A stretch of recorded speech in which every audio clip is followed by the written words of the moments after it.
सच्चिदानंद सद्गुरु साईनाथ महाराज की जय। ओम साई राम। मित्रों, आज का ब्लॉग आप सभी हमारे साईं परिवार के लिए विशेष लाभकारी और कल्याणकारी है, क्योंकि आज के ब्लॉग में हम अपने साईं परिवार के लिए बहुत ही दिव्य उपाय लेकर के आए हैं। शनिवार के शाम का यह उपाय है, बहुत ही इजी और बहुत ही सरल उपाय। इस उपाय को करने मात्र से आपके घर परिवार में जो लगातार बाधाएं आ रही हैं, रोग दोष कलेश विकार घेरे, जो पैसा आप कहीं से भी अर्जन करते हो कि ये इस कार्य में लगेगा, पता चला हुआ आपके रोग दोष में लग रहा है, मुकदमेबाजी में लग रहा है और घर परिवार में परमानेंट लड़ाई झगड़ा कलह का वातावरण बना रहता है। दाम्पत्य जीवन में आपके भीषण बाधाएं आ जाती हैं, इवन मुद्दा हो जाता है तलाक तक का।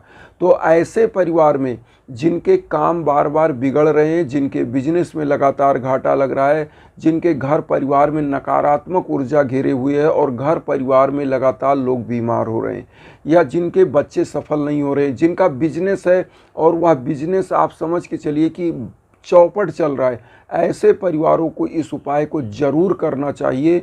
और यह उपाय बहुत ईजी है, कोई भी माता बहन बंधु बांधव इस उपाय को कर सकते हैं। कैसे करना है तो यह तो हम बताएंगे, और लास्ट में मैं आप लोगों को आपको हवन कैसे कराना है ये भी हम बताएंगे। तो आप लोग ध्यान से सुनिए इस उपाय के बारे में। सबसे पहले आपको 7 चुटकी काला तिल लेना है। काला तिल आप जानते होंगे, जो ये देख लीजिए स्क्रीन पर, ये काला तिल आप ले लीजिएगा। और इस काले तिल को लेने के बाद आपको एक सरसों का तेल का दीपक ले लेना है, 1 लोटा जल ले लेना है और धूप बत्ती ले लेना है। इतना लेने के बाद आपको जाना है पीपल के पेड़ के नीचे, पीपल के वृक्ष के नीचे इस उपाय को करना है। या तो समी का पौधा जो होता है, समी का पौधा, उस पौधे के नीचे इस उपाय को आप कर सकते हैं।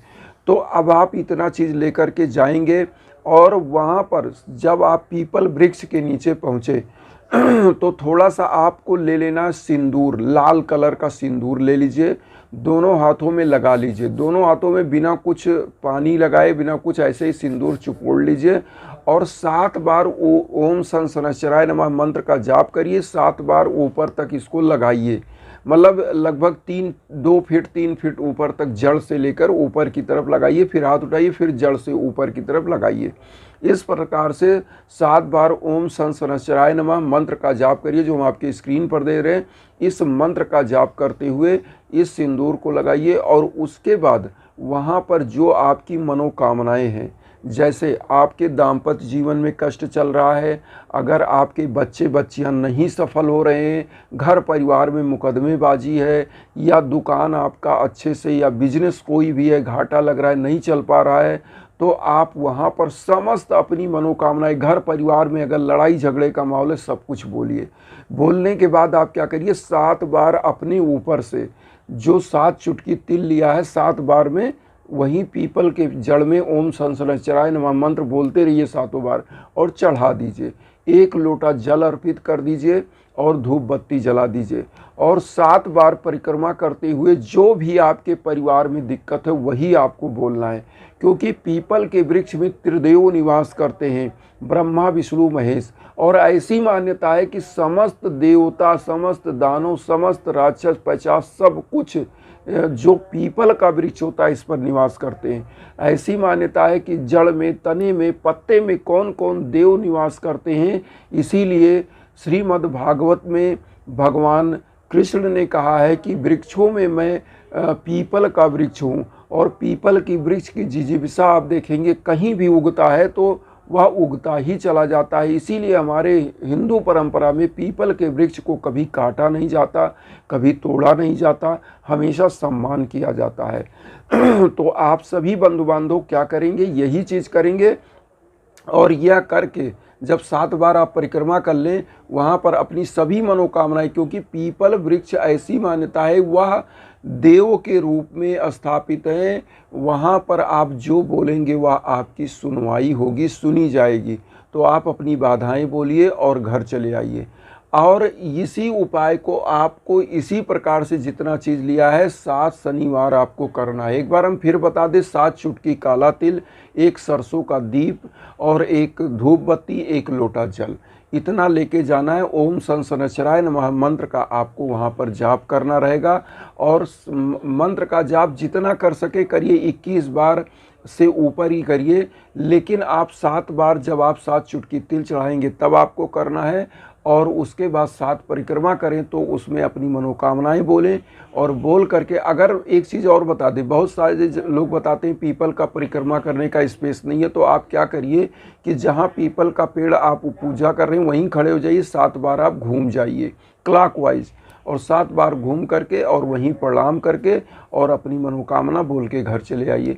7 शनिवार केवल इस उपाय को करना है, 7 चुटकी तिल। और हम तो कहते हैं आप 1 पाव तिल खरीद के रख लीजिए घर में, और 7 शनिवार, जिससे आपको कुछ करना ना पड़े, एक थोड़ा सा सिंदूर हाथ में लगाने के लिए रख लीजिए, लगभग 40 ग्राम 50 ग्राम। बस जब जाने लगिए 5 ग्राम सिंदूर लीजिए हाथ में, वहाँ चिपोड़ के ओम शनशनाचराय नमः 7 बार कहते हुए और उस पर पीपल के जड़ में लगा दीजिए, ऊपर लगभग 2-3 फीट ऊंचे तक। और उसके बाद वहाँ पर अपने ऊपर 7 बार तिल को क्लॉकवाइज घुमा के पीपल के जड़ में डाल दीजिए। बहुत ही इजी उपाय है। 1 लोटा जल डालिए और उसके बाद धूप बत्ती अगरबत्ती जला करके 7 बार परिक्रमा करके चले आना है। इतना उपाय करने से आपके घर में अब क्या समाप्त, क्या क्या जो दिक्कतें कैसे समाप्त होंगी। देखिए, जिनके घर में बेरोजगारी है, जिनके घर में दाम्पत्य जीवन का कलह चल रहा है, लड़ाई झगड़ा मतलब इतना होता है कि वह परिवार बर्बादी के कगार पर है, उनके घर में यह बहुत ही शांति लाएगा। जिनके बिजनेस में घाटा लग रहा है, क्योंकि कुंडली में अगर आप बिलीव करते होंगे ढैया साढ़े साती जिसको बोलते हैं शनि का, वह भी समाप्त होता है। जिनके शनि मान लीजिए नीच का है और उसके ऊपर क्रूर प्रभाव दे रहा है, तो उसका शनि भी शांत होता है। बहुत ईजी है, क्योंकि काला जो तिल आप चढ़ा रहे हैं यह शनि का प्रतीक है। और शनि का जो आप दीपक जला रहे हैं, और साईं बाबा भी दीपक को बहुत ही पसंद करते थे, तो पीपल के वृक्ष के नीचे नंदा दीप, आपको याद होगा, अगर नंदा दीप आप साईं मंदिर में जाकर देखेंगे शिरडी में, तो नंदा दीप आज ही उसी पीपल के वृक्ष के नीचे प्रज्वलित है। तो इसीलिए कहा जाता है कि जो उपाय आप कर रहे हैं वह साईं बाबा से रिलेटेड ही होता है, और साईं बाबा कहीं ना कहीं प्रत्यक्ष अप्रत्यक्ष रूप से आपके साथ होते हैं। इसलिए जब भी कोई भी उपाय करके आइए, अगर आप साईं बाबा को गुरु मानते हैं तो उनको प्रणाम जरूर करिए। घर में गरीबों को उस दिन, चाहे शनिवार, कोई भी उपाय करिए किसी भी दिन, तो गरीबों को भोजन दान या दान दक्षिणा फल फूल जरूर करिए। इससे क्या होता है कि आपके घर की बाधाएं समाप्त होती हैं, क्योंकि दरिद्र नारायणों की सेवा करने से आपके घर की दरिद्रता, आपके घर की निर्धनता, आपके घर की लड़ाई झगड़े का वातावरण समाप्त होता है। इसीलिए कहा जाता है कि सब कुछ करने के बाद दान दक्षिणा जरूर करना चाहिए, तभी किसी चीज़ की परिपूर्णता से आपको प्राप्ति होती है। बहुत सारे लोग क्या होता है, मैं आपको बताऊं, ब्लॉग ही देखते हैं, वो 2 मिनट देखे उसके बाद ऊब गए, ब्लॉग छोड़ देते हैं। पता चला कहाँ पर कौन सी बात कही गई है, इम्पॉर्टेंट बात, वो आप भूल जाते हैं। आपको पता ही नहीं चलता कहाँ पर क्या, और बार बार आप वही चीज़ पूछते हैं। इसीलिए मैं कोई भी उपाय बताता हूं तो 2 बार उसको दोहरा के बताता हूं कि लोग समझ पाएँ। अब यहाँ पर एक चीज़ जो मैंने बताया हवन के बारे में, आप सभी बंधु बांधवों को हम इंस्टाग्राम का लिंक इसीलिए देते हैं कि आपको भटकना ना पड़े, क्योंकि मेरा उद्देश्य यही है कि हमारा साईं परिवार निरंतर आगे बढ़े, उन्नति करे। और इसीलिए हवन के बारे में जो मैं बात बताऊं, 101 प्रकार की जड़ी बूटियों से हवन होता है। जो आपके घर में बाधाएं हैं, जो चीज़ें हैं, जब आप मुझसे इंस्टाग्राम पर बात करते हो, मैं उसके बारे में जब समझ लेता हूं तब उसके बाद रेमेडी बताता हूं कि कौन सा उपाय उचित रहेगा, तो उस अनुसार से हवन होता है। और मैं आपको बताऊं, चाहे इंडिया का कोई भी कोना हो, चाहे अमेरिका हो, कनाडा हो, रसिया हो, इवन मॉरिशस हो, बहुत सारे, नेपाल हो, बहुत सारे शिष्य ऐसे हैं जिनका मैंने हवन किया है, जिनका कल्याण हो रहा है।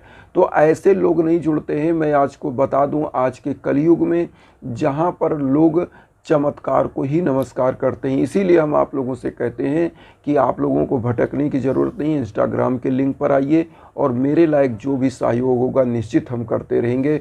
और इस छोटे छोटे उपाय को जो हम लाते हैं, ये निश्चित आप लोग अपने आप से करते रहिए। इससे आपके मन में पॉजिटिविटी आती है, नकारात्मक ऊर्जा आपके घर से दूर हो जाती है। क्योंकि जब कोई भी पूजा पाठ आप करते हो तो निगेटिविटी ही शांत होती है। और निगेटिविटी होती क्या है, वही आपके घर को बर्बाद करती है, क्योंकि एक नकारात्मक ऊर्जा 1000 प्रकार की पॉजिटिव ऊर्जा को समाप्त करती है। इसीलिए सबसे पहला काम होता है, हम हवन पूजन जो बताते हैं या ज्ञाजन बताते हैं, कि पहला काम निगेटिव ऊर्जा को समाप्त करना। निगेटिव ऊर्जा आपके घर से समाप्त हो गई तो होता क्या है कि आपका घर स्वतंत्र और वातावरण बन जाता है, लड़ाई झगड़ा समाप्त होता है, सुख शांति आती है। जिस घर में सुख शांति होती है, इसीलिए रामायण में लिखा है, जहाँ सुमति तहाँ संपत्ति नाना, जहाँ कुमति तहाँ विपत्ति निधाना। तो इसीलिए जहाँ पर सुमति होगी, जहाँ पर शांति होगा, एकता होगा, वहाँ नाना प्रकार की संपत्तियाँ आएंगी। जहाँ पर लोगों में वैचारिक तालमेल नहीं बन पाता, वहाँ पर क्या होता है कि लोगों के घर में समस्त प्रकार की विपत्तियाँ आ जाती हैं। तो इसलिए आप सभी बंधु बांधवों को करना क्या है, छोटा छोटा उपाय करिए, सकारात्मक ऊर्जा लाइए। और जब हवन की बात आए तो हवन जरूर मेरे द्वारा होगा, मुझसे संपर्क करिए। मैं वीडियो में लिंक इंस्टाग्राम का देता रहता हूँ, इंस्टाग्राम पर। एक चीज़ और बता दें, हवन एक ऐसी चीज़ होती है, आप ऑल ओवर वर्ल्ड में कहीं हो, तीनों लोकों में कहीं हो, हवन का अगर संकल्प आपके नाम से आपके गोत्र पर जब होता है, आप कहीं भी वो ऊर्जा आप तक पहुंचती है, आपके परिवार तक पहुंचती है। क्योंकि इस ऊर्जा का जो स्रोत होता है वो अग्नि होती है, और अग्नि देवताओं और मनुष्यों के बीच की माध्यम होती है। इसीलिए बार बार हम हवन के बारे में, और जो मेरी सिद्धियां हैं वो हवन पर हैं, इसीलिए मैं बताता रहता हूं। तो आप सभी लोग बंधु बांधव से यही कहूँगा कि आप सभी लोग जो है वसुधैव कुटुंबकम की जो मैं भावना लेकर चल रहा हूँ, उसमें मुझे भी अपना परिवार बनाइए। उन साई भक्तों तक वीडियो को जरूर शेयर करिए जो किन्हीं कारणों से कष्ट में, दुख में। इसी भावना के साथ ओम साई राम।